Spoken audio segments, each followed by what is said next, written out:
Alhamdulillah, udah lama menunggu, akhirnya dikasih waktu juga. Awak nunggu-nunggu yo Pak Nalis nelpon, dah apa nelpon. Nah, tapi alhamdulillah kemarin bertemu dengan Syekh Ki Haji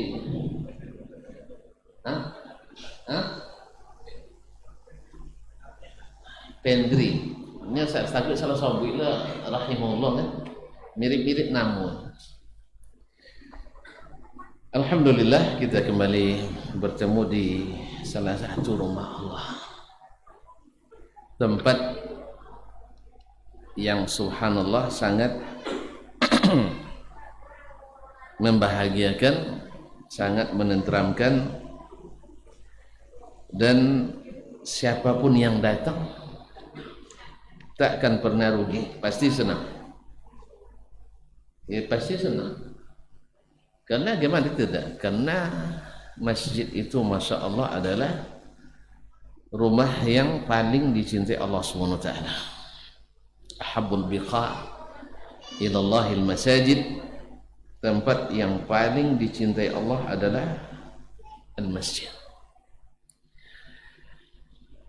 Kaum ibu dan kaum bapak, al-hadirin wal hadirat wal musyahidin wal musyahidat yang dirahmati Allah Subhanahu wa taala.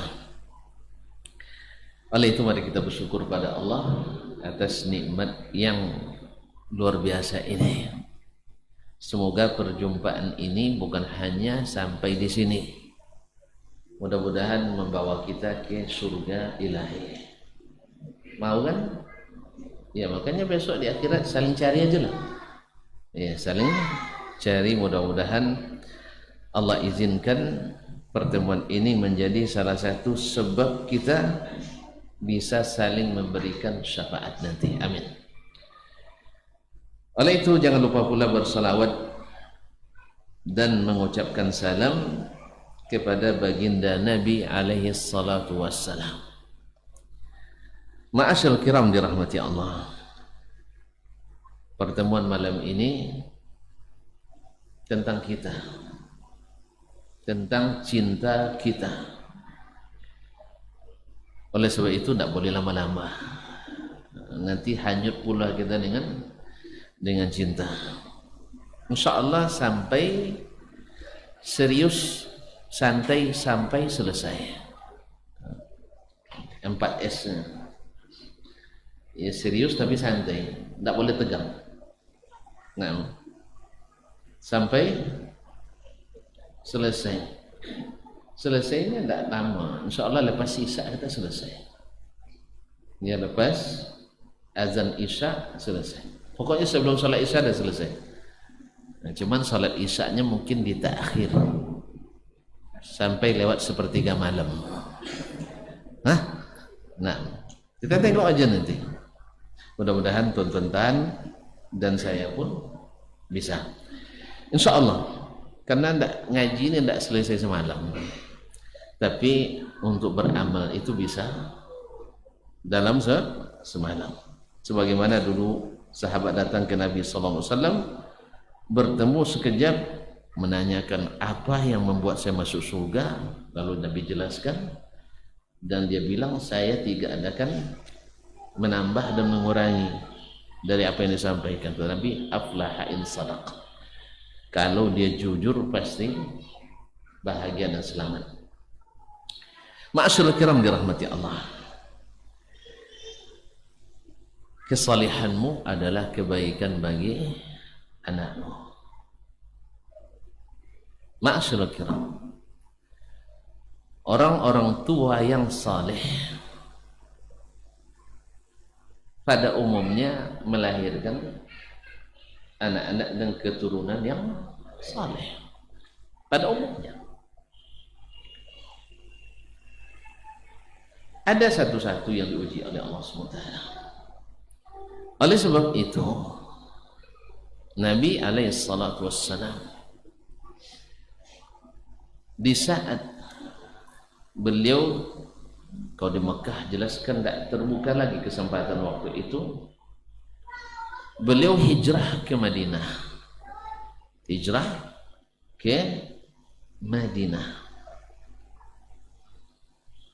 Apa yang pertama dibangun oleh Nabi kita alaihissalatu wassalam? Apa yang pertama? Masjid.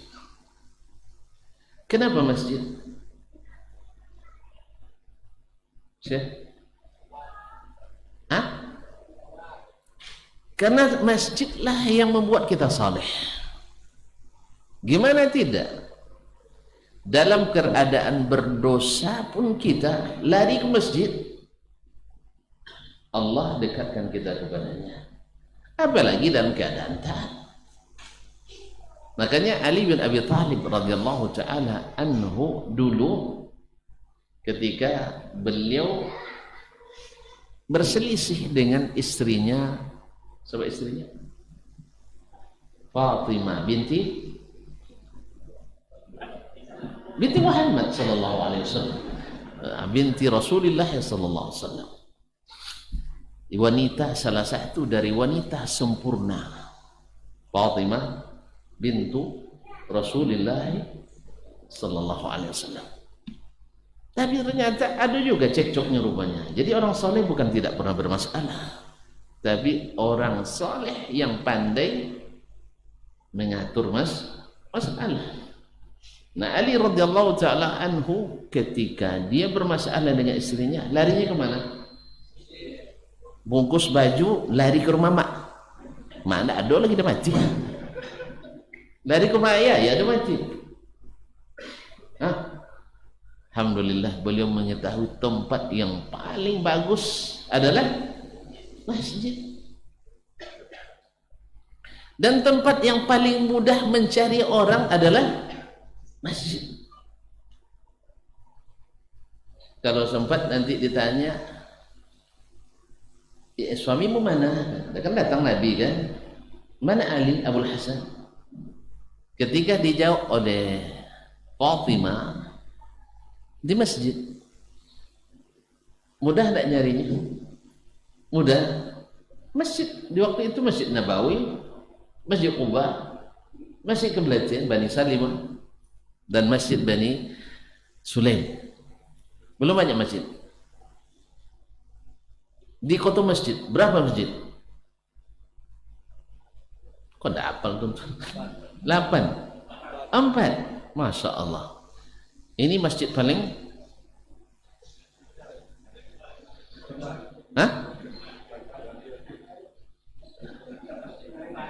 paling baru.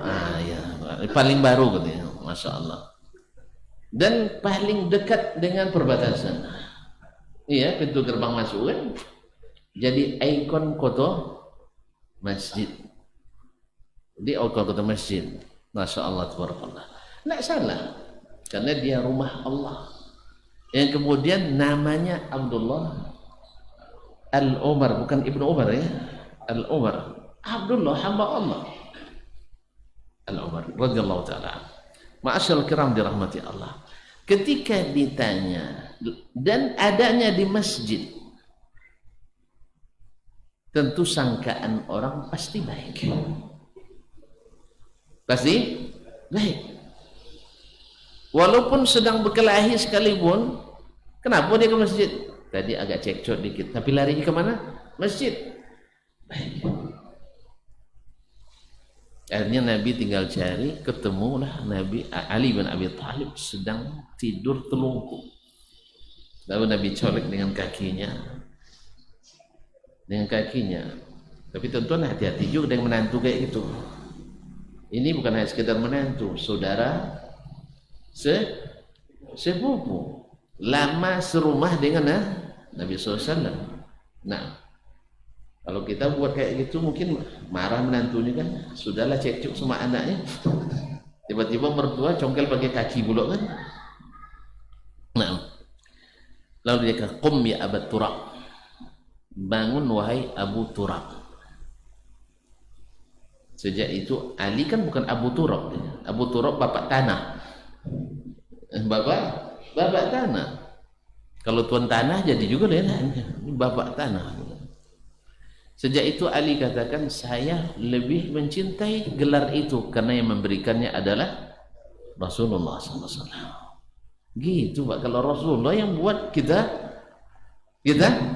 cintai, karena produk Nabi SAW asli dan original, mutu boleh diadu, tak tahu ya, kualitas bisa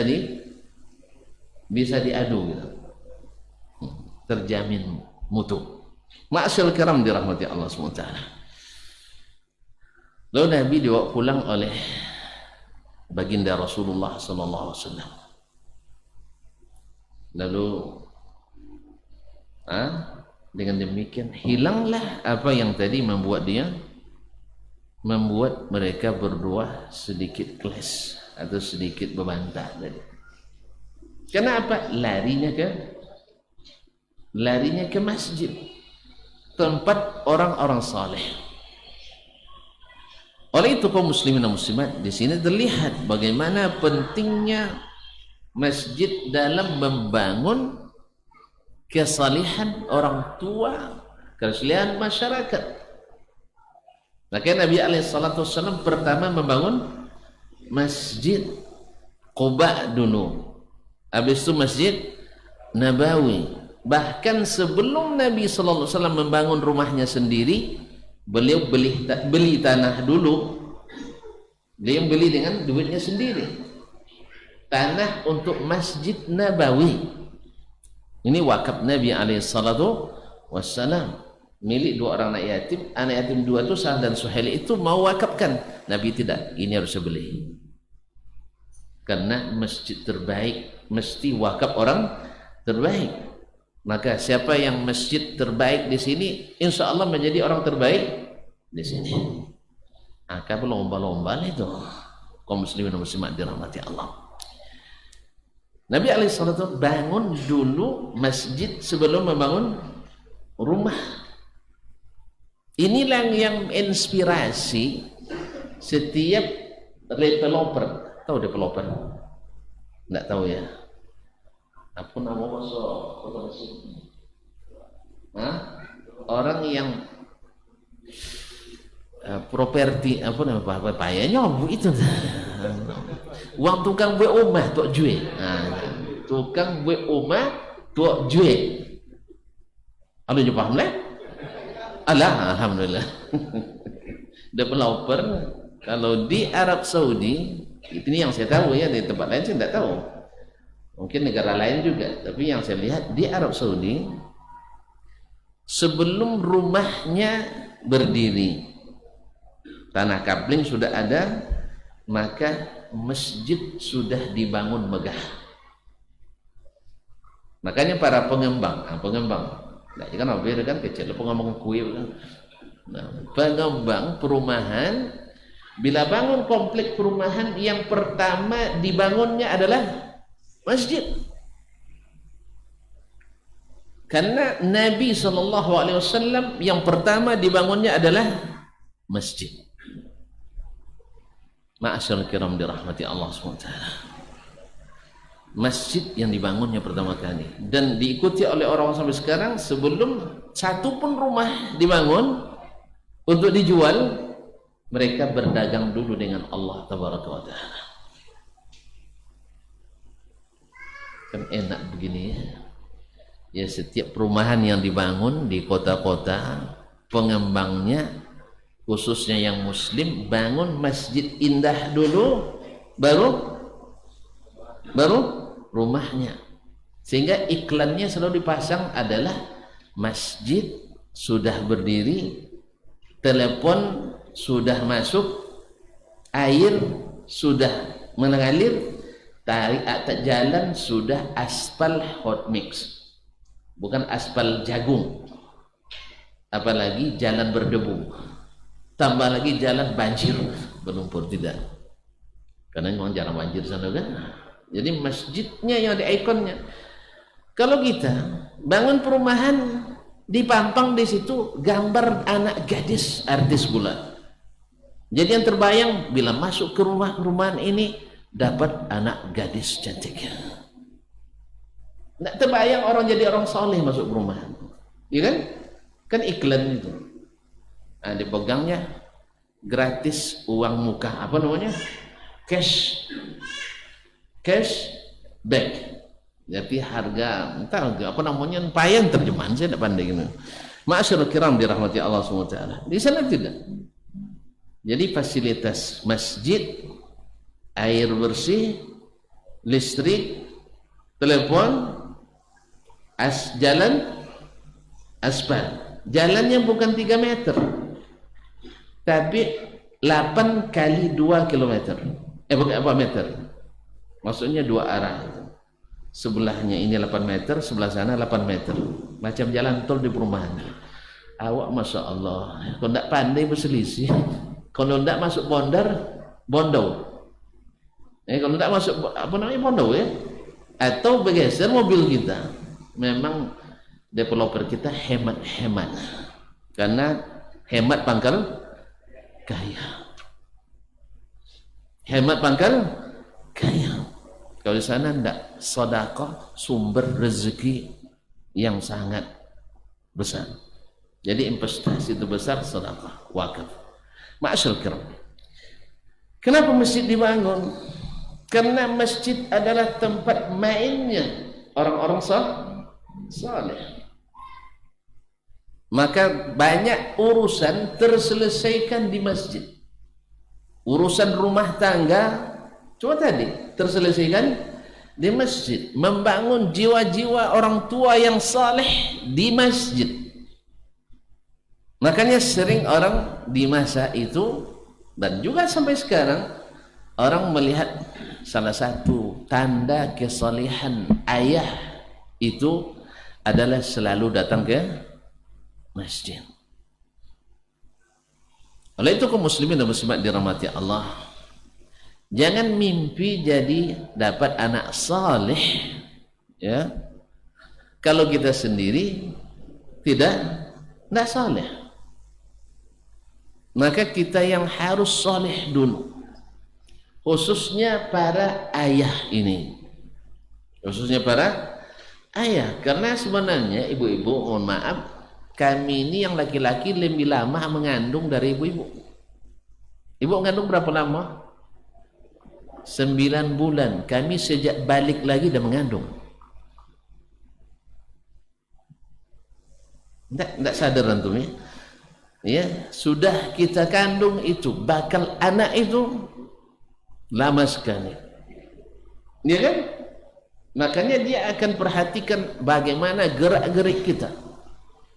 Kalau ternyata ya kerja kita selama kita masih muda adalah yang tidak sehat-sehat, tiba-tiba dah sampai umur dipaksa ayah dan emak menikah, padahal tidak pernah lulus fakultas pernikahan, fakultas rumah tanggaan kan tidak ada.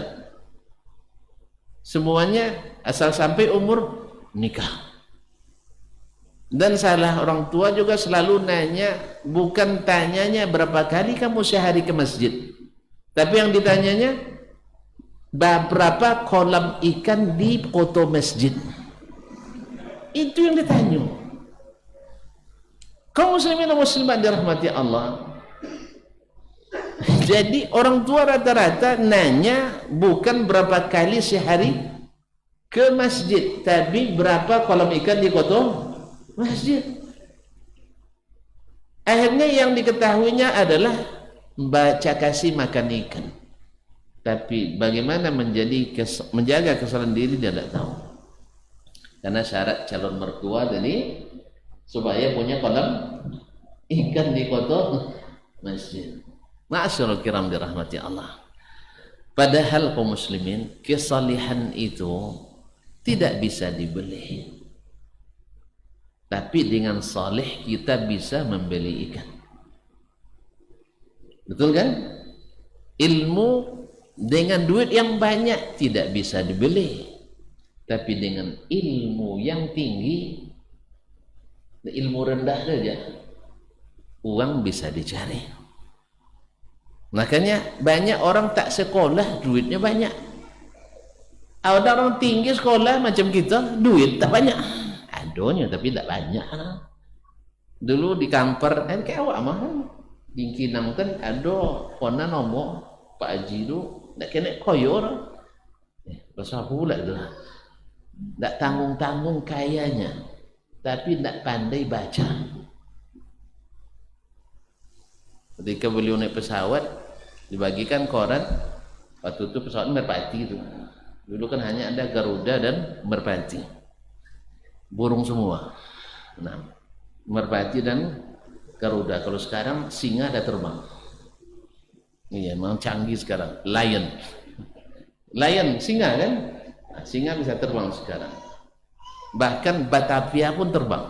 Kota Batavia terbang. Makanya cepat jatuhnya. Lion kan sering juga jatuh karena memang bukan kerjanya terbang. Dulu merpati kan jarang jatuh kan? Garuda jarang jatuh. Pas Lion yang terbang sering jatuh. Maka hati-hati terbang pakai pakai Lion. Batik pun dah terbang. Oleh itu kaum muslimin dan muslimat dirahmati Allah SWT. Sampai di mana tadi sih? Tak pandai baca, duit banyak, lama sekali tu. Nah, jadi duit bukan ada hubungannya dengan ilmu. Orang berilmu boleh dapat duit, orang tak berilmu juga boleh dapat duit. Bahkan lebih sering orang tak berilmu banyak duit. Betul kan? Sehingga ada ketika kami dulu di UIN, Dr. Helmi mengatakan kalau gelarnya panjang itu duitnya sedikit.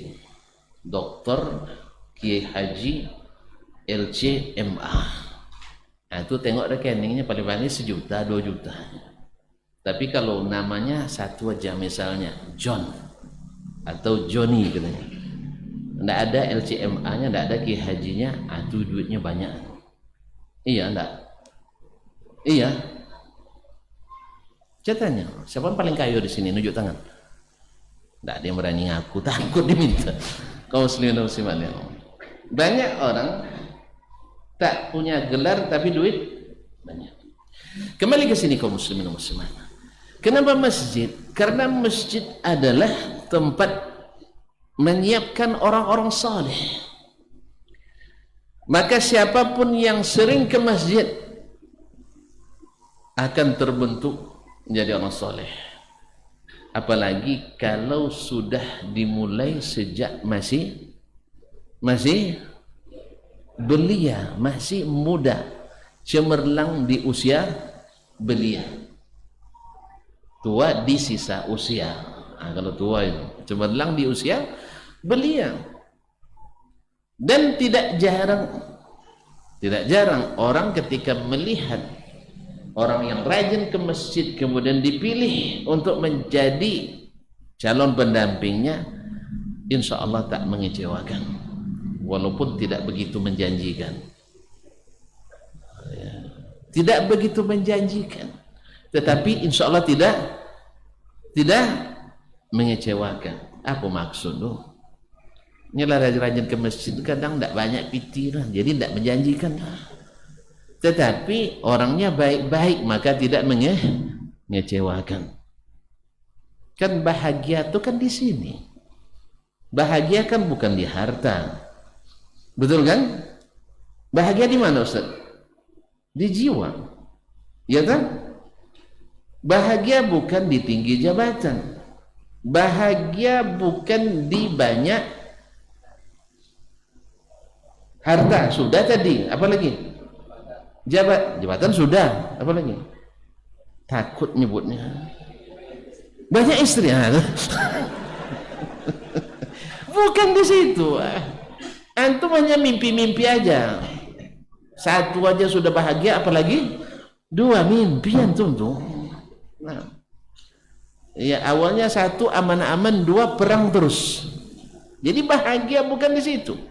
Bahagia bukan di rumah yang besar, tapi bahagia itu ada pada kesalehan diri. Ada di kesalehan diri. Kalau sempat bahagia di harta, orang kaya paling bahagia. Ternyata mereka yang paling banyak masalah. Kalau bahagia di rumah yang besar, berapa banyak keluarga yang bertengkar dalam rumah besar? Betul kan? Iya. Kalau andainya bahagia di istri yang cantik, berapa banyak istri cantik yang dijatuhkan talak?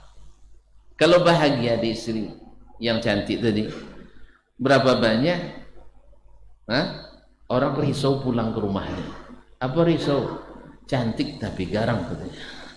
Cantik tapi garang. Karena nengok kisah dulu kan pernah saya kisahkan di sini, masih lupa.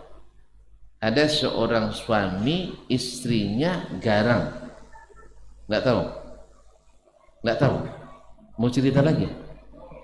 Hah? Tapi tidak ada hubungan soleh nih. Lihat, ketika istrinya garang, akhirnya dia ditolong oleh seekor singa jantan.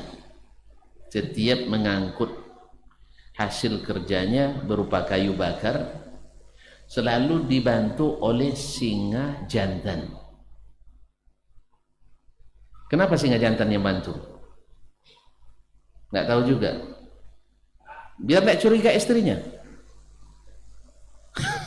Bukan. Singa jantan yang bantu karena merasa senasib sepenanggungan. Tuan-tuan tidak tahu ya, singa jantan diatur oleh singa betina. Tidak pernah diteliti.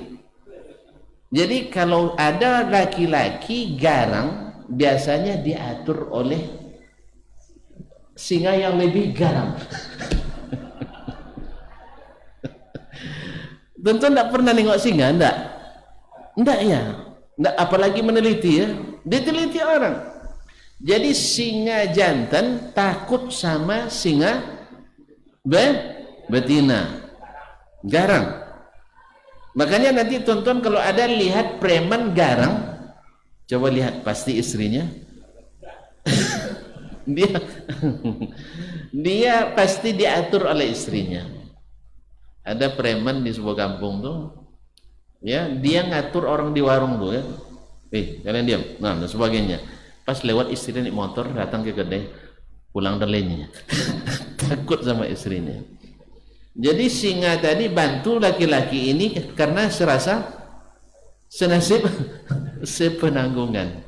Aku tolong kamu kawan, karena istrinya tidak pernah memberikan pelayanan yang mesra pada suaminya. Baru pulang kerja dapat ceramah. Baru pulang kerja dapat ceramah. Jangan dengan disiapkan air panas, justru kata-kata pedas.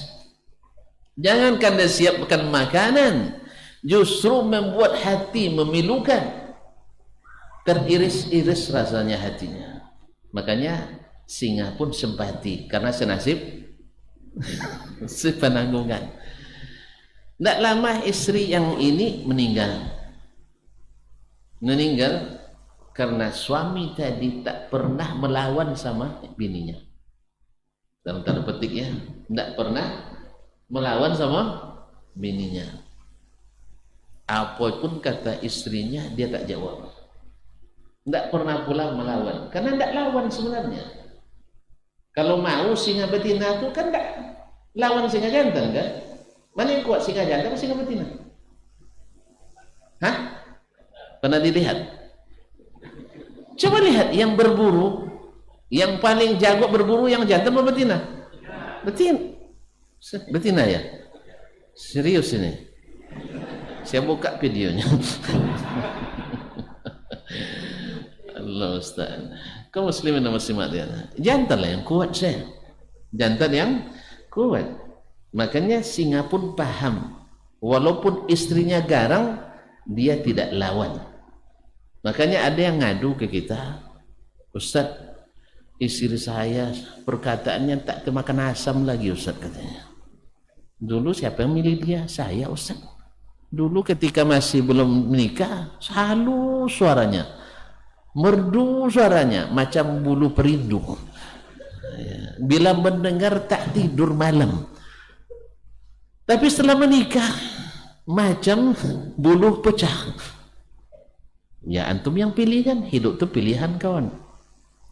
Ya, hidup itu pilihan. Maka sabar saja. Mana tahu nanti ada singa jantan yang membantu antum bekerja. Itu kan senasib sepenanggungan. Jangan dilawan. Jangan dilawan. Baik. Nah, kesalihan kaum muslimin orang tua adalah kebaikan bagi anak. Sebab anak itu pasti melihat orang tua yang pertama. Orang tua yang pertama dilihat oleh anak. Sehingga keluar tamsil Arab. Tamsil kita saya tidak tahu. Ya. Kullu fatatin mu'jabatun bi abiha. Setiap anak gadis pasti mengagumi ayahnya. Apa maksudnya? Bila ayahnya orang yang baik dan saleh, kalau ditanya, nak, kamu kalau nanti menikah, calon suamimu seperti apa yang kau suka? Jawabannya apa? Nah, jawabannya seperti apa? Kalau bisa suaminya seperti ayah mah. Apa sebab? Masya Allah, ayah itu kalau ibu ceramah tekun dia mendengar, tidak pernah dia ngantuk. Iya. Bila istrinya ceramah dia tidak pernah ngantuk, tidak pernah pula melawan. Sampai dibuka jam, ada pertanyaan enggak? Jadi tidak pernah melawan antara ayah dengan ibu. Ternyata diperhatikan terus oleh sang anak. Yang kedua, ayah itu jago masak. Ibu belum bangun, dia sudah siapkan sarapan. Masya Allah. Senang nggak istri kalau suaminya pas istri terbangun makanan sudah tersedia? Suka? Kami lebih suka. Jangan suka sendiri aja, kami lebih suka. Tapi alhamdulillah di sini ibu-ibu yang siapkan ya. Andainya ada bapak-bapak yang siapkan, tidak perlu dipamerkan, tidak perlu dikonferensi perskan. Ya cobalah siapkan makanan. Ya, tidak sanggup masak sendiri, beli. Tapi disusun rapi, seolah-olah masakan sendiri. Kan di luar beli bungkusan plastik kan? Jangan plastiknya ditaruh di meja. Ambil tempat menghidang yang bagus itu, habis itu bangunkan, dek, nih abang sudah sediakan makanan. Jangan bilang abang udah masak, sudah abang sediakan makanan. Senang nggak ya? Senang ya. Nanti anak gadisnya lihat itu. Mudah-mudahan nanti dapat suami yang jago masak kayak ayah. Itu terbayang, apalagi anak kuliah kan gitu maunya. Nah, kemudian apa lagi? Wih, ayah itu telaten luar biasa ngurus rumah. Lantai selalu dipel, halaman selalu disapu, bunga selalu disiram, baju selalu dicucikan dan disetrikakan. Wih, andainya dapat suami seperti ini, tinggal tidur saja di rumah. Ketiga, ayah duitnya banyak dan tak pernah diminta oleh mak. Belum diminta dia dikasih. Diminta 1 juta dikasih 5 juta. Senang nggak istri? Senang. Masya Allah, sama. Kami pun senang menerimanya. Belum buat minta lagi, jadi isinya dompet kita. Senang kan? Sama kan? Nanti demikian juga anak laki-laki. Anak laki-laki juga biasanya gue kagum sama ibunya. Kagum sama ibunya. Tanya lagi anak laki-laki, nak, kamu nak cari istri kriterianya seperti apa? Pasti dia jawab seperti ibu. Gimana ibu? Ibu adalah seorang wanita yang sangat penyabar. Ini sudah habis. Hah? Apa tuh? Hah? Selesai? Subhanakallah.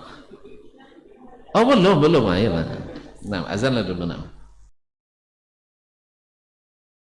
sama aja gak seperti tadi. Ibu itu sangat pandai cari duit.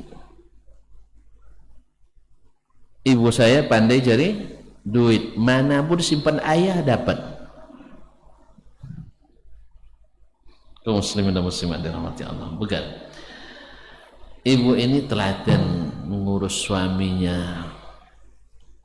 Sampai di rumah dalam keadaan apapun dia menenteramkan suaminya. Ya, gimana menenteramkan suaminya? Tonton mungkin masih ingat bagaimana Sayyiduna Muhammad sallallahu alaihi wasallam ketika pertama sekali mendapatkan wahyu, didatangi oleh malaikat Jibril. Di mana? Di gua Hira. Di mana gua Hira tuh? Di Jabal Keramat. Hah? Di Bukit Keramat? Bukan. Di Jabal Nur, di Makkah. Tahu dah tingginya gua Hira itu? Enggak juga. Ya, kalau tuan-tuan nak ikut nanti mendaki, berangkat jam 2 malam insyaallah, pas subuh sampai di atas. Tapi jalannya sudah bagus itu, tapi tidak pakai aspal. Jalan kaki, saya tidak naik mobil saya. Nah, udah pernah belum? Pengen juga? Tidak usah lah, capek ke atas. Oh, ke Mekah, ya lah. Kalau naik ke Gua Hira tidak perlu lah. Tapi kalau antum punya banyak waktu lapang, ya saja nanti bayar aja tambangnya. Ya, tambang saya sekali. Nah, kaum muslimin dan muslimat dirahmati Allah. Nabi dah kenal Jibril sebelumnya. Tiba-tiba dia dipeluk erat-erat oleh Jibril sampai Nabi kedinginan karena takut. 3 kali pula baru ada Iqra. Iqra bismi rabbikal ladzi khalaq. Iqra wa rabbukal akram alladzi 'allama bil qalam 'allamal insana ma lam ya'lam. Ketika dilepas, Nabi pun lari ke rumah. Lari ke rumah menggigil ketakutan. Nah, Khadijah radhiyallahu anha, lihat kaum muslimin dan muslimat dirahmatillah, Khadijah radhiyallahu anha wanita yang salihah yang dijodohkan Allah dengan baginda Rasulullah sallallahu alaihi wasallam, at-tahir ma'at-tahirah, laki-laki yang suci dengan perempuan yang suci. Di masa jahiliyah, sebagaimana Nabi SAW tak pernah ikut dengan kegiatan jahiliyah, bukan kegiatan masyarakat. Karena di antara kegiatan masyarakat ada yang positif kan? Ada yang positif enggak? Ada. Membantu orang yang terzalimi, mencukupkan kebutuhan orang miskin, musyawarah untuk membuat kebaikan, membangun Ka'bah dan seterusnya. Itu jahiliyah kan? Enggak kan? Kan enggak jahiliyah kan? Yang jahiliyah menyembah patung dan berhala. Jahiliyah meyakini bila masuk palasik dalam rumah sakit. Jahiliyah menyemak gedung atau jembatan. Jahiliyah riba, jahiliyah riba, jahiliyah. Yang seperti ini Nabi tidak ikut. Tapi pas giliran ada orang terzalimi, lalu orang Quraisy bersumpah untuk mengambilkan haknya kepada, mengembalikan hak itu kepada orang zalimi, Nabi ikut. Ketika ada orang miskin yang perlu dibantu, Nabi ikut. Ketika orang tak berkelahi gara-gara ngangkat Hajar Aswad, Nabi mendamaikan. Jelas sih? Jadi tetap saleh walaupun di zaman rusak. Kita juga harus seperti itu. Ya, orang kampung berjudi demi kebersamaan ikut berjudi, gitu ya. Nah, judi itu jahiliyah, kita nggak boleh. Tapi pas giliran membersihkan sampah dan selokan, ikut nggak? Ikut, karena ini tidak jahiliyah. Atau ada orang meninggal dunia kita kuburkan, jahiliyah nggak? Ya enggak lah. Yang jahiliyah meratap-ratap, nah, kita tidak ikut. Paham ya? Paham? Jadi mereka memasyarakat, tapi ikut kegiatan jahiliyah. Ulang lagi. Memasyarakat. Ada sumbangan sosial, bayar. Sumbangan ronda, bayar. Sumbangan judi, enggak. Sumbangan orkes, enggak. Sumbangan apa lagi ya? Taruhan, enggak. Sumbangan acara muda-mudi. Tengok dulu acara mudi-mudi, ceramah masjid masa tidak bantu untuk kajian tablik akbar katanya. Tapi kalau dangdut akbar, tidak. Sebab jahiliyah. Jelas. Jadi di masa jahiliyah bisa memasyarakat, bisa. Ulang kembali. Sebenarnya ini jumlah mu'taridhah la mahalla min al-i'rab. Ya, yang saya maksud tadi Ibunda Khadijah radhiyallahu anha walaupun hidup di masa jahiliyah tetapi bisa memasyarakat, bisa tanpa terlibat kegiatan jahiliyah, bisa. Jelas? Enggak jolin apa? Jelas? Alhamdulillah. Ziarah kubur jahiliyah? Enggak. Memuja kubur jahiliyah? Tidak ikut kita. Jelas kan? Memuja kubur jahiliyah apa enggak? Jahiliyah. Syekh, ya kan misalnya sih kan, tolonglah kami syekh, kampung kami dah karam, katanya. Jangan. Jahiliyah? Ini. Datang ke tukang sihir. Cinta ditolak. Dukun bertindak. Jahiliyah? Dia tidak ikut. Tidak ikut. Tapi pas ada musuh menyerang negeri, ikut mempertahankan. Jahiliyah? Tidak. Datang Belanda, ikut berjuang membela Belanda. Jahiliyah? Jahiliyah. Tidak ikut. Jelasnya? Tapi ikut datang Belanda, kita berjuang mempertahankan negeri. Jahiliyah? Tidak ikut. Jadi di masa jahiliyah ada amalan-amalan yang tidak tergolong jahiliyah karena dibolehkan secara asal oleh syariat. Kembali ke Khadijah radhiyallahu anha. Salihah. Lihat produk hasilnya nanti anak-anak Rasulullah sallallahu alaihi wasallam. Ma'asyal kiram dirahmati Allah, ketika Nabi lari pulang, apa kata Nabi sallallahu alaihi wasallam? Zammiluni, kuburkan saya. Iya. Oh, selimuti. Subhanallah, selimuti. Selimuti saya. Khadijah radhiyallahu anha tidak bertanya apa-apa. Kalau kita apa bang katanya meratap udah tu tiap dia pay katir abang lah dan larang pay jual bangnya tak ngapu sebulan pay ndak mau pulang. Bisa aja begitu kan, istri yang tidak salihah walaupun namanya Kak Salihah. Salihah. Ma'asyar kiram, Khadijah radhiyallahu anha tahu bagaimana menyikapi. Nabi bilang selimuti aja. Makanya kalau pulang suami nanti kunci pintu, jangan tanya apa kunci bang, tidak usah tanya, kunci aja. Habis itu ikuti dia kemana. Rupanya dia mau ke kamar sama kita, ikuti, tidak usah tanya-tanya dulu. Jelas? Tidak jelas nampaknya. Apa dia ke kamar bang? Tadi melintir wancak dopan tu takut dendanya. Nah tu dia bawa pulang. Tak paham nampak aku.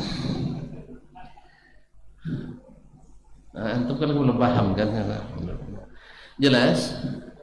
Jangan ditanya dulu. Apa dikunci bang siang air? Bukan. Ikuti aja perintahnya. Nah ini tindakan Khadijah radhiyallahu anha. Ketika Nabi bilang zammiluni kuburkan, selimuti saya. Khadijah ambil selimuti.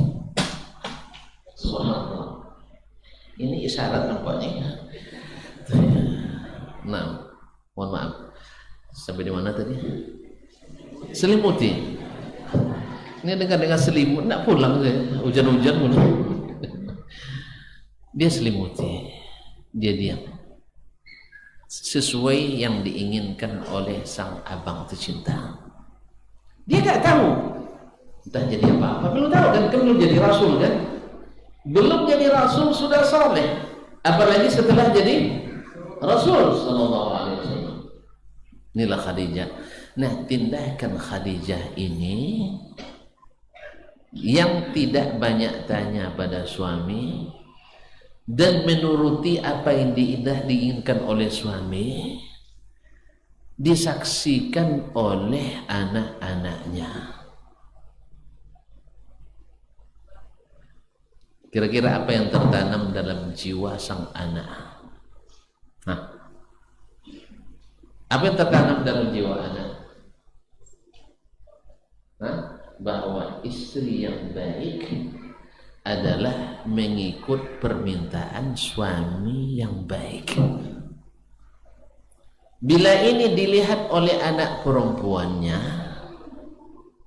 ketika mereka bersuami tergambar gambar ibunya yang dulu telaten melayani ayahnya. Akhirnya dia ingin seperti ibunya. Dan bila dilihat oleh anak laki-laki, dilihatnya bagaimana ibunya atau suaminya terhadap ibunya atau ayahnya terhadap ibunya yang baik, ayah yang baik, akhirnya dia pun akan bersikap yang sama pula pada istrinya. Kan tadi saya bilang, Masya Allah, saya ingin seperti ayah. Sebab ayah bila ibu ceramah, ayah setia mendengar sampai selesai.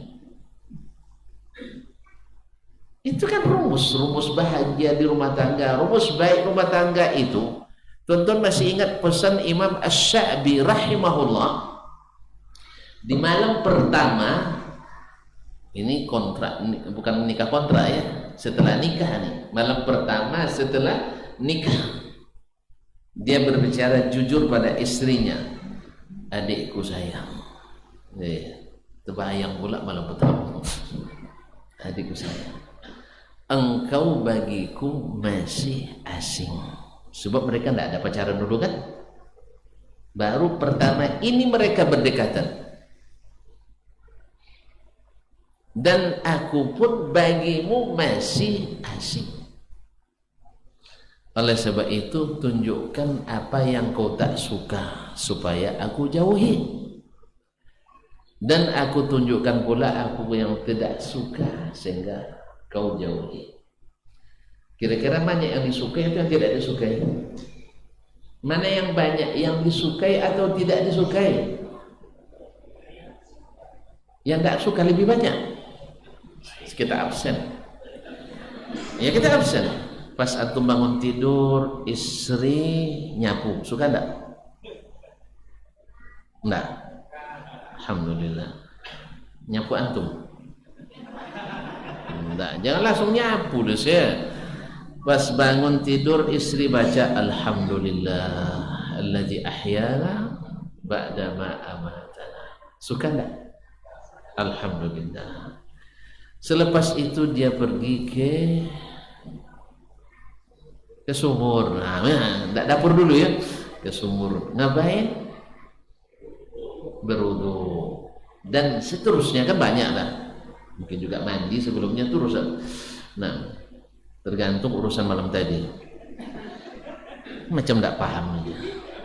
Baik, yang ketiga, selesai dia mandi, dia salat sunat tahajud. Suka tak? Apalagi tak dibangunkannya kita kan, diam-diam aja deh salat. Selesai, nah menjelang subuh dibangunkannya kita, bang ayo kita sarapan, sahur. Suka tak? Kalau yang ini saya tak suka Ustaz. Besok tak dapat merokok nih kayaknya. Allah musta'an. Suka. Terus ada berapa yang tak antum suka? Sudah berapa yang belum antum suka? Enggak ada kan? Kan ada. Yang disukai lebih banyak atau yang tidak disukai? Dah baru ngaku dia. Baru ngaku dia. Yang tidak sukai pasti sedikit, terbatas. Terbatas. Misalnya kalau lapar jangan lambat-lambat turunkan makanan, iya kan? Iya tak? Awak lalita, awak masak, artinya tak syukur. Awak bau nak lolok, nyala pidato. Suka? Tak suka. Iya kan? Nah, sengaja mak ke buat lolok laki tu buat nak nangis ke tengok laki lagi. Tak kerati dia. Awak sejak tadi mantuan anak laungi tahu hanya tiba rumah lolok langsungnya. Dia nggak tahu apa yang dikerjakan suami tadi luar. Jelas. Makanya yang tidak disukai itu sedikit. Maka tunjukkan apa yang kau tak suka. Aku jauhi. Yang kedua, sayang. Itu tidak pernah pakai kata sayang ya. Nah, baik. Yang kedua, bila engkau marah, abang diam. Dan tolong bila abang marah, engkau diam. Makanya maknya dengar ceramah ayahnya, ketika ibunya ceramah, ayahnya diam. Tidak sanggup dia. Tidak sanggup. Tidak sanggup. Cobalah dulu. Iya. Diam aja. Sebab kalau diam, antum bisa sambil menghayal. Tapi kalau marah-marah tidak ada. Pasti marah ketemu marah, tambah marah. Makanya diam. Selesai, dia capek sendiri tuh akhirnya. Leloyo dia. Nah gimana? Udah selesai sayang? Udah katanya. Nah sekarang abang lagi yang ceramah. Tolong diam. Kalau gantian begitu tidak bertingkah dia. Tapi kalau antum jawab yang pertama, insya Allah 10 nanti serangannya. Ya kalau satu serangan atau tangkis akan keluar amunisinya 10 nanti. Amunisinya.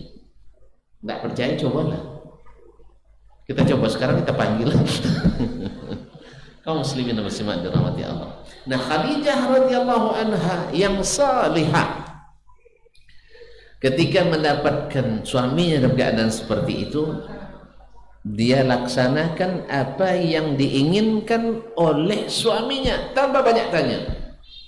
Dan inilah suami istri yang salihah itu. Bukan yang pandai mendebat, bukan yang pandai mengkritik, tapi yang cepat berbuat dan telaten dalam mendidik. Akhirnya apa? Lahirlah anak-anak Khadijah yang salihah, ya kan? Fatimah. Jadi Allah berikan jodoh salah satu dari 4 khalifah, yaitu Ali bin Abi Thalib.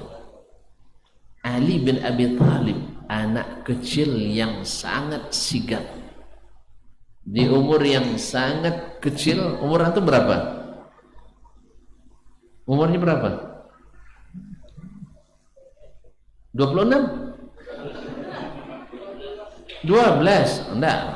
Ali lebih kecil lagi. Dia sudah masuk Islam umur 6 tahun atau 7 tahun? Ya, sekitar itu masih kanak-kanak. Padahal ayahnya yang dewasa tak berani buat keputusan. Ayah tak berani buat keputusan, tapi anaknya berani. Padahal konsekuensinya luar biasa. Dimusuhi oleh orang sebangsa, difitnah, ya kan? Kan dimusuhi. Dia lihat sendiri bagaimana sahabat-sahabat Nabi disiksa. Makanya sebelum dia masuk Islam, dia tanya ke Nabi, ya Rasulullah, saya nak masuk Islam tapi tanya ayah dulu. Kata Nabi, jangan tanya ayahmu. Ayahmu tak, orangnya penakut. Ayahmu penakut, kamu pemberani. Pilih masuk Islam atau tidak? Akhirnya dia pilih, asyhadu an la ilaha illallah wa asyhadu anna Muhammadar Rasulullah. Konsekuensinya masuk barisan orang yang yang dimusuhi oleh orang-orang sebangsanya. Hebat tak? Hebat tak? Iya, itulah jodoh Fatimah yang tadi dididik oleh ibunda dan ayahanda yang saleh dan salihah. Kalau tuan-tuan pun tahu sendiri, Khadijah itu mantan pengusaha. Bukan pengusaha biasa, pengusaha sukses. Besok kalau pergi umrah atau haji, coba tengok luas tanah sekitar Marwah itu dulu tanah Khadijah itu. Cuman tidak ada kolam ikan patin situ. Saja bedanya. Khadijah punya di situ dulu. Radhiyallahu anha. Kaum muslimin muslimat dirahmati Allah. Tetapi kalau dulu dia suruh tunjuk fulan, nih kerjakan, fulan nih kerjakan. Ketika nikah dengan Nabi, dia tahu posisi bahwa istri mesti di bawah kendali suami. Bukan istri, bukan seperti singa tadi. Suami di bawah kendali. Makanya kalau kita di rumah dikuasai oleh istri, berarti kita sama dengan singa. Garang di luar, garang di luar, takut di rumah. Makanya singa selalu mainnya di luar, singanya tentu. Sebab sampai di rumah kuasanya hilang. Kuasanya hilang. Dan ibu-ibu berarti jadi singa betina. Oleh sebab itu jadilah manusia wanita yang salihah, supaya nanti anak-anak kita diberikan Allah pula suami-suami yang saleh, istri-istri yang salihah. Maka kesalihan kita dalam berumah tangga akan menghasilkan kebaikan yang luar biasa bagi anak cucu kita. Bahkan kaum muslimin dan muslimat dirahmati Allah, bukan di masa hidup kita saja, bahkan jauh-jauh setelah kita meninggal. Ketika Allah bercerita tentang kisah Nabi Musa dan Nabi Khadir alaihi wassalam. Nabi Khadir masih hidup? Masih hidup ya? Pernah jumpa ya? Di Bukit Kurang. Masih hidup atau udah mati? Udah mati atau masih hidup? Ini kira-kira aja nampak. Udah masih hidup, udah masih mati? Yang bilang hidup tunjuk tangan. Tidak tahu. Yang bilang mati? Apa dalilnya? Tidak bersuah bukan berarti antum. Kita lama tidak bersuah masih hidup juga saya. Tidak dalil itu. Tidak bersuah itu bukan berarti tidak hidup. Ini ada seorang ayah meninggalkan istrinya sedang mengandung, sudah jadi syekh pula. Anaknya baru dia pulang. Sudah jadi syekh anaknya di Madinah, baru dia pulang. Coba bayangkan. Cuman diamanah badan pada istri yang salihah. Makanya kaum muslimin dan muslimat dirahmati Allah, asal salih dan salihah, meninggal pun suami tak perlu khawatir, meninggal pun istri tak perlu khawatir, dengan catatan keduanya salih dan salih. Anaknya pasti jadi orang hebat. Kaum ibu dan kaum bapak, Barangkali tuan-tuan pernah mengenal Imam Syafi'i? Pak Syafi'i? Ada. Imam Syafi'i kenal? Kenal? Istri ibundanya atau ayahnya meninggal, beliau masih kecil, anak yatim. Tapi karena ibundanya salihah, menjadi orang yang dikenal di seantero dunia, ya kan? Kesalihan ayah dan ibunya.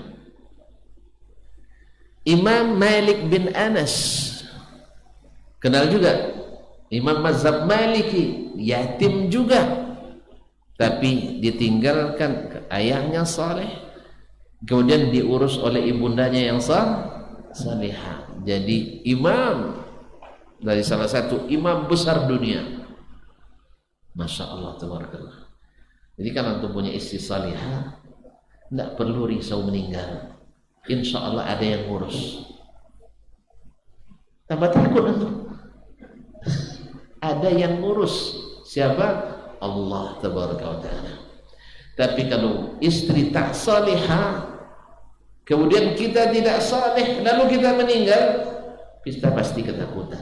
Sebanyak apapun harta, sebanyak apapun penjaga, sebanyak apapun aset, sebanyak pun amanah, kita risau. Apa pasal? Nanti salah urus. Harta untuk bikin maksiat, aset untuk bikin dosa. Tetapi kalau orang yang saleh ditinggalkan, maka Allah berfirman, inna waliyyallah alladzi nazzala al-kitab wa huwa yatawalla salihin. Sesungguhnya yang mengurusku adalah Allah, yang menurunkan Alkitab, dan Allah Maha mengurus orang-orang yang saleh. Demikian pula dengan Imam Ahmad bin Hanbal, anak yatim, tetapi menjadi salah satu dari imam mazhab yang empat. Imam mazhab yang empat, ditinggalkan juga oleh orang saleh. Nah, tadi kisah Nabi Khadir dan Nabi Musa, jangan sampai lupa. Masih hidup enggak? Nabi Musa masih hidup? Sudah mati. Nabi Khadir? Nah, ada yang bilang jumpa di Bukit Keramat gitu. Nah, kaum muslimin muslimat sudah meninggal. Sebab Nabi mengatakan, Nabi pernah mengatakan, ba'da mi'ati am, setelah 100 tahun, la yabqa man kana ala wajhil ardil yawm, tidak akan tinggal satu orang pun yang hidup pada hari ini di atas permukaan bumi. Maknanya apa? Semua yang berjenis manusia yang tinggal di bumi 100 tahun setelah Nabi mengucapkan itu sudah mati semuanya. Kapan diucapkan oleh Nabi ini? Tahun ke-10 Hijriah. Tahun ke-10 Hijriah, beberapa bulan setelahnya Nabi wafat. Nah, Khadir termasuk manusia? Termasuk manusia? Termasuk manusia? Alhamdulillah. Berarti termasuk yang sudah meninggal juga. Andainya zaman Nabi dia masih hidup, berarti sudah 100 tahun setelah itu sudah meninggal.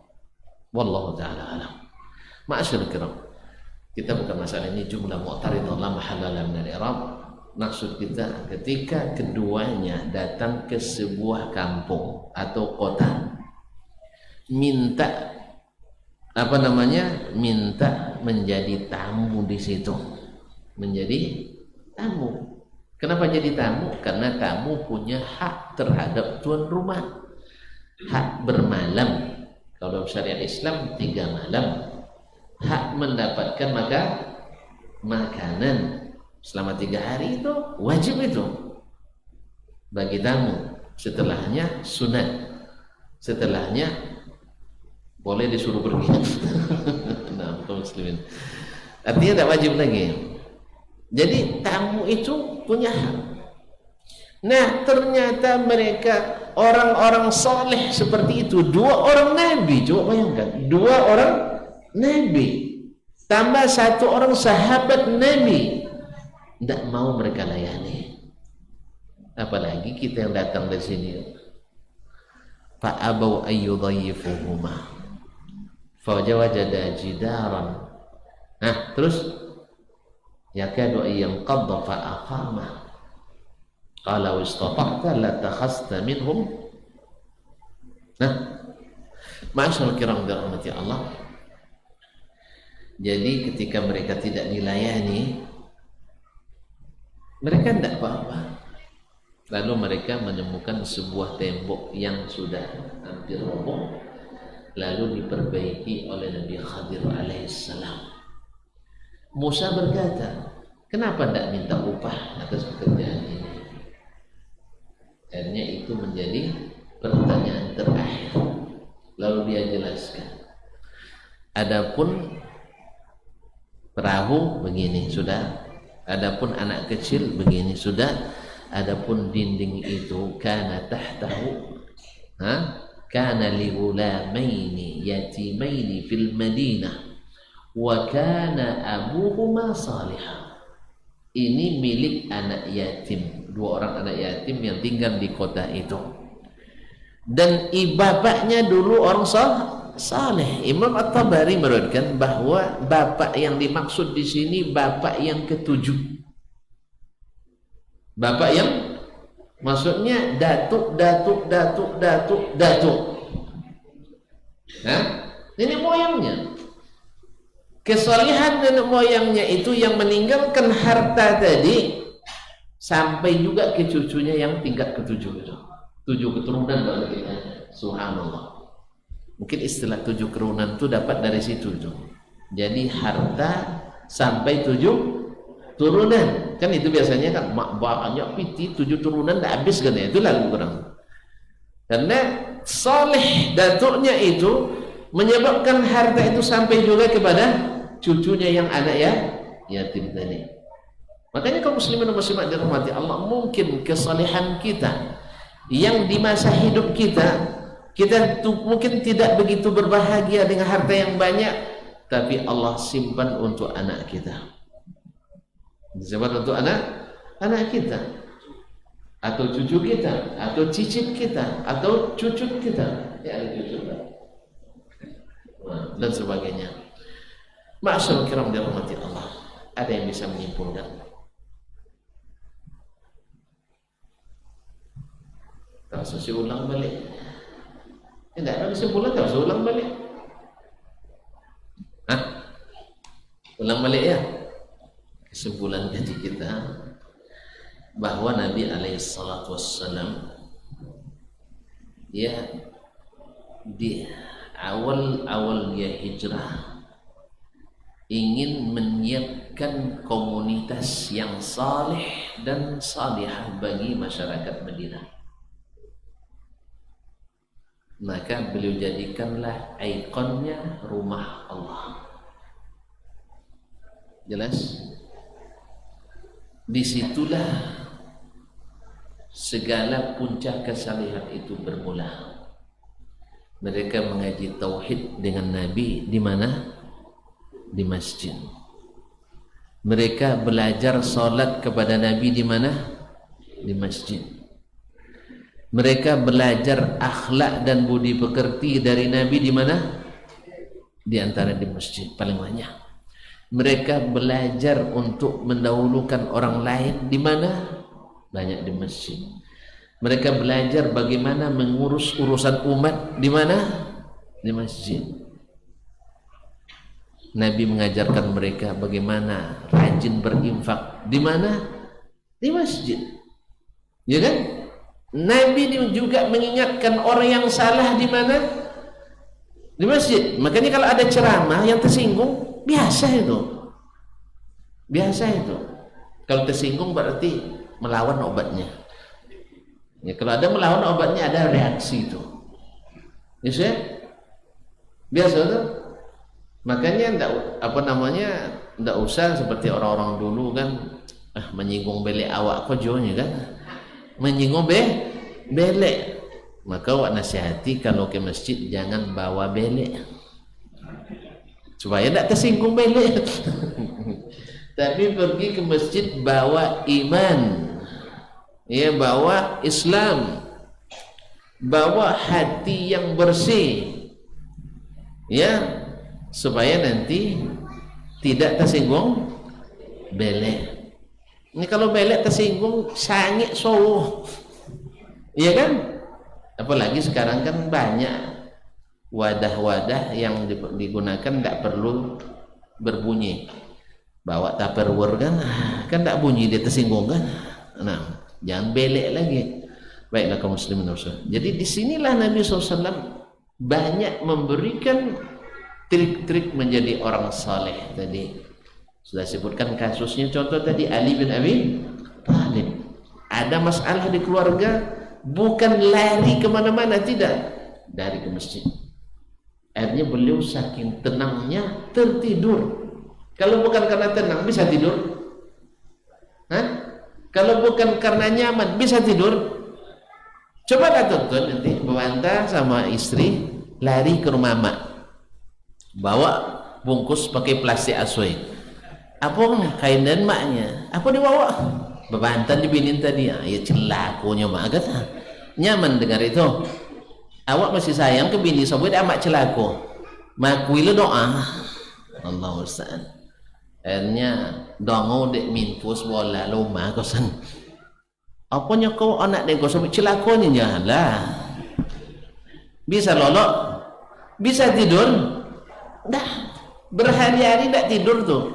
Hanya sore malam, kan pagi bantah tuh siang pulang mama aso sudah mulai tak konang lihat rumah. Teringat balik ke rumah.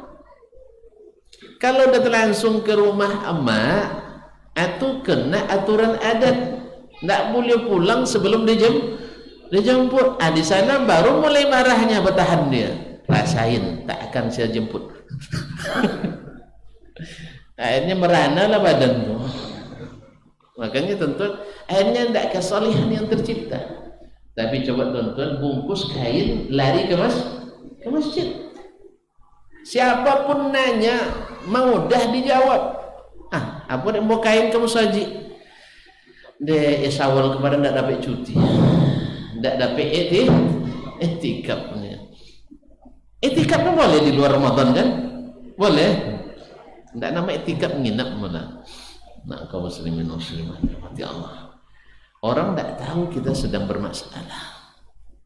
Ini kalau ada yang tahu bermasalah, banyak yang pura-pura jadi penasehat. Apalagi kalau ibu lah curhat lo di medsos. Dia coba curhat sekali.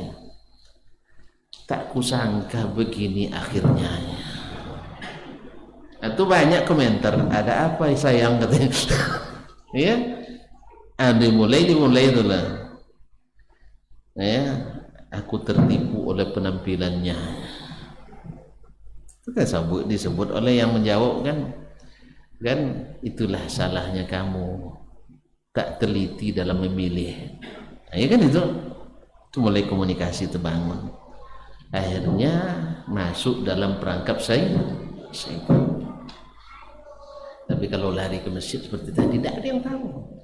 Bahkan istri pun mungkin alhamdulillah untung tidak ke rumah mak. Kalau ke rumah mak terbuka rahasia saya. Apa sebab monggok? Gara-gara makan siang terlambat. Jadi kaum muslimin semua banyak tertutupi. Dosa-dosa kita tutupi dengan ke masjid. Maka Nabi mulai dengan masjid. Ma'asyiral kiram dirahmati Allah.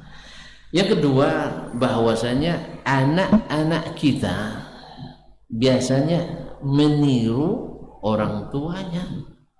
Tidak jauh dari orang tua. Ibaratnya buah tak jatuh jauh dari pokoknya. Kalau sempat jauh dari pokok, pecah dia.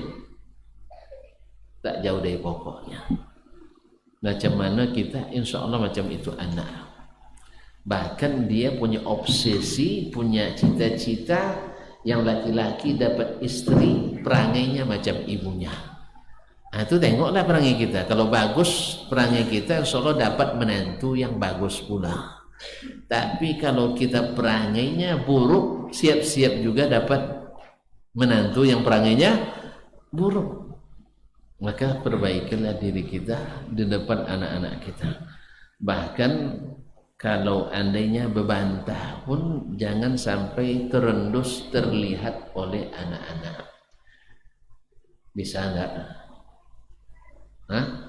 Pas nak bantah, tunggu sayang. Tunggu anak-anak pergi sekolah dulu.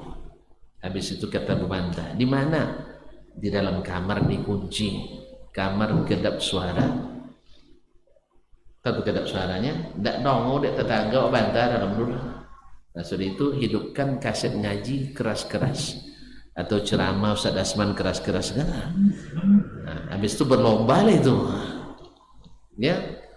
Tapi dengan syarat ngomongnya gantian. Saya dulu enggak katanya, enggak usik. Ya, menang kita, silakan. Kepada yang terhormat Ibu Dr. Anda dipersilakan dengan waktu yang seluas-luasnya dan sebebas-bebasnya. Bicara dia. Alhamdulillah kecapean dia, kasih minum. Ya, kasih minum. Minum dulu Mi. Minum dulu sayang. Habis itu dah siap dengarkan abang. Nggak usah lah bang, udah capek kita. Dah terlepaskan apa yang aku ingin katakan. Bilang saya belum lagi, ada yang mau saya katakan. Karena sebab itu semua yang kau katakan itu sayang benar. Oleh sebab itu abang minta maaf. Insya Allah tak diulang lagi. Di mulut, dalam hati siap-siap aja menerima. Ternyata istri itu suka kita minta maaf saya. Ya, walaupun kita yang salah, kita wajib minta maaf. Iya, dia yang salah, kita minta maaf. Suka ditanya orang tak? Tanya dia. Dia yang salah, kita yang dimarahin. Itu biasa itu. Itu sudah hasil penelitian. Jadi sebab itu, bila marah-marah istri segera minta maaf kayak singa. Singa kan berani kan? Jelas? Dia segera minta maaf. Insya Allah antum jadi istri suami yang dicintai sepenuh hati. Memang hebat suamiku. Awak yang salah, dia minta maaf. Kan tak lawan kita, kan tak lawan kita. Antum tak suka nampaknya ya. Ginilah puncak daripada kesalahan suami. Oleh itu kaum muslimin dan muslimat, selama tidak melanggar aturan Allah. Ini kan batas kita itu. Masa kalau dia langgar aturan Allah kita juga minta maaf? Enggak. Kan ada batas-batas yang haknya kita. Ma'asyiral kiram dirahmati Allah. Dan anak pada umumnya meniru. Kalau anak ayahnya saleh, insya Allah dia ingin menjadi anak seperti ayahnya. Ya. Ketika kita mendengar ayah kita misalnya, ayahmu dulu kata temannya orangnya sangat menyenangkan. Gimana Pak? Tidak pandai marah. Akhirnya kita mendengar itu, ayah saya tidak suka marah, saya berusaha tidak suka marah. Ayahmu itu yang kalau dia punya hutang kepada orang tidak pernah terlambat dibayar. Akhirnya kita punya semangat pula, jangan sampai terlambat bayar hutang. Dan bila orang berhutang kepadanya, tidak pernah dia minta dibayar, diterima. Kalau tidak, ngadu ke Allah Ta'ala. Isinya apa? Ya Allah laknat? Bukan. Ya Allah gerakkanlah hatinya untuk membayar hutangnya, sehingga tidak ada berlawan sama orang. Padahal pekerjaannya rentan punya saingan dan lawan, berdagang, ya kan? Tapi karena punya sifat seperti ini, akhirnya anak pun termotivasi dan terdorong untuk mengikuti. Jelas? Jelas ya? Nah, tapi kamu coba ayahmu dulu centeng kampung, katanya. Iya, tidak ada ayam orang bertelur hilang. Ada tuh, itu ingat pula, berarti mantap ayah saya katanya bisa bikin orang repot sekampung ya. Akhirnya dia bercita-cita pula jadi pencuri telur ayam kampung. Maka jadilah anak yang saleh, ayah yang saleh, ibu yang saleh. Kemudian kebaikan dan kesalehan itu mungkin suatu saat menyelamatkan anak kita, Kalau boleh saya tambahkan sebuah kisah di masa Hajjaj ibn Yusuf Ats-Tsaqafi, seorang penguasa zalim, banyak orang dibunuhnya tanpa dosa, zalim. Suatu hari atau suatu ketika ada seorang pemuda yang terlibat melawan dan ingin memberontak kepadanya. Pemuda ini sembunyi, tak diketahui tempat persembunyiannya, dicari tak pernah dapat, disergap selalu lolos. Akhirnya ada yang bisikkan kepada orang tuanya, kepada Hajjaj bin Yusuf, wahai Amir, agar tahu tempat persembunyiannya, tanya ke ayahnya. Loh, kenapa ayahnya? Ayahnya orang yang tak pernah berbohong, selalu jujur berkata, sekalipun beresiko. Bayangkan. Akhirnya dipanggil ayahnya. Fulan, kamu tahu kan anakmu? Ya tahu. Dia memberontak saya? Iya. Kamu setuju? Ya enggak. Tetapi bisa enggak kamu tunjukkan di mana persembunyiannya? Coba ya, kalau tonton ditanya persembunyian anak, dikasih tahu belum jujur. Belum jujur. Ini ayahnya jujur luar biasa. Karena jujur itu mau mahal, menyelamatkan. Sekalipun menimpa musibah, menyebabkan kita diberikan musibah, dia jujur, tidak mau dia berbohong sekalipun. Ya, saya siap. Anak saya berada di tempat itu, keluarnya jam-jam sekian, lalu diintai oleh intelijen. Ya, betul. Dikasih waktu dulu, besok juga keluar waktu itu, hanya disergap dan dapat. Ya Allah. Ketika tertangkap, dibawa ke depan Hajjaj bin Yusuf Ats-Tsaqafi, lalu diinterogasi. Akhirnya dia mengaku dan disebutkan alasannya. Sekarang mau tidak kamu bertobat? Tidak mau. Tapi Hajjaj bin Yusuf ini kali ini dia kasihan, sebab dia ingat ayahnya yang tadi jujur. Ya, karena ayahmu ini jujur, saleh, maka kamu saya bebaskan. Akhirnya anaknya bebas karena kejujuran ayahnya tadi. Jelas? Ada plusnya lagi, anaknya langsung bertobat melihat sikap Hajjaj yang menghargai kejujuran itu. Jadi dua kebaikan, anaknya bertobat dari dosanya memberontak, dan ayahnya mendapat kebaikan, anaknya dibebaskan karena kesalehan ayahnya. Tadi saya katakan 7 turunan masih terpelihara hartanya. Allah musta'an. Kalau kita ingin anak-anak seperti itu, maka isi masjid ini, hidupkan dengan syiar-syiarnya, supaya anak kita menyaksikan ayah setiap subuh ke masjid, ya, emak setiap ada kegiatan ngaji. Bila ayah bermasalah dengan ibu, larinya ke masjid, sehingga terpatri dirinya masjid adalah pusat kebaikan. Mudah-mudahan dengan demikian kesalehan kita itu kebaikan bagi anak-anak kita. Amin ya rabbal alamin. Dan ini berlaku sejak sebelum nikah sekalipun. Sejak sebelum nikah.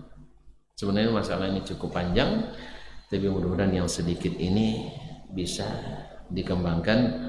Mudah-mudahan Allah SWT memberi manfaat dengan ilmu yang kita ketahui, dimudahkan untuk mengamalkan. Amin ya rabbal alamin. Sekira tidak ada pertanyaan ni. Ketua, dah lalu kalau di kampung ni tak boleh lambat-lambat tidur. Iya, besok suagi pemotong bagi. Iya. Nah, mana tahu betul-betul. Atau nanti malam nak bangun pula kan? Dah jelas kan? Atau nak tanya juga? Janganlah, jangan. Saya jawab panjang-panjang. Iya, saya jawab panjang-panjang.